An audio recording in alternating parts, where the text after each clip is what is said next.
এ যেন চাঁদপুরের খুদে মেসি।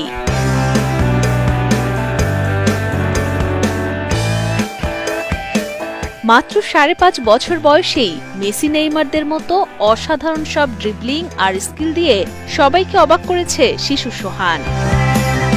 আমি দেখি নাই যে এরকম বল নিয়ে কেউ খেলাধুলা করে, আর ওর চাইতে বলের ওজন বা বলটা অনেক বড়, পুরোই একেবারে ব্যতিক্রম আর কি আমাদের মতলবের মধ্যে ছেলেটা। বাবার কাছ থেকেই ফুটবল খেলা শেখার হাতেখড়ি সোহানের।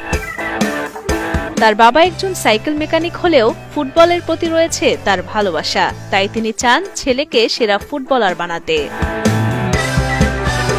স্বপ্ন পূরণ করতে প্রতিদিন নিয়ম করে ভোরে আদরের সন্তানকে ফুটবল খেলার কৌশল শেখান তিনি।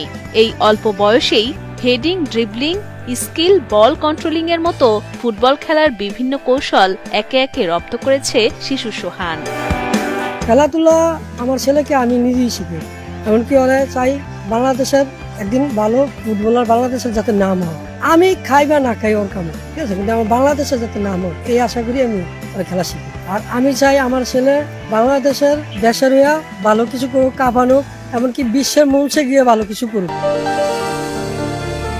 চাঁদপুরের মতলব উত্তর উপজেলার ৫.৫ গ্রামে ছোট্ট একটি টিনশেড ঘরে বাবা মায়ের সাথে থাকে সোহান। স্থানীয় একটি স্কুলে কেজি 1-এ পড়ে সে। তার বাবা সোহেল প্রধান অন্যের বাইসাইকেল ছেড়ে যা সামান্য আয় করেন তা দিয়ে কোনো রকমে সংসার চালালেও আর্থিক টানাপোড়েনে ছেলেকে একজোড়া ভালো বুটও কিনে দিতে পারেননি তিনি। তবু তার চাওয়া একদিন দেশের মুখ উজ্জ্বল করবে সোহান। আমি আমার বাচ্চাকে অন্তত ক্যাশ বা সরঞ্জাম আমি দিতে পারি না, আমার ওই তৌফিক নাই। আমি ৫০০-৬০০ টাকা কামাই, এটা দিয়ে আমি সংসারই চালাবো না ক্যাশ জুতা কিনে দেবো।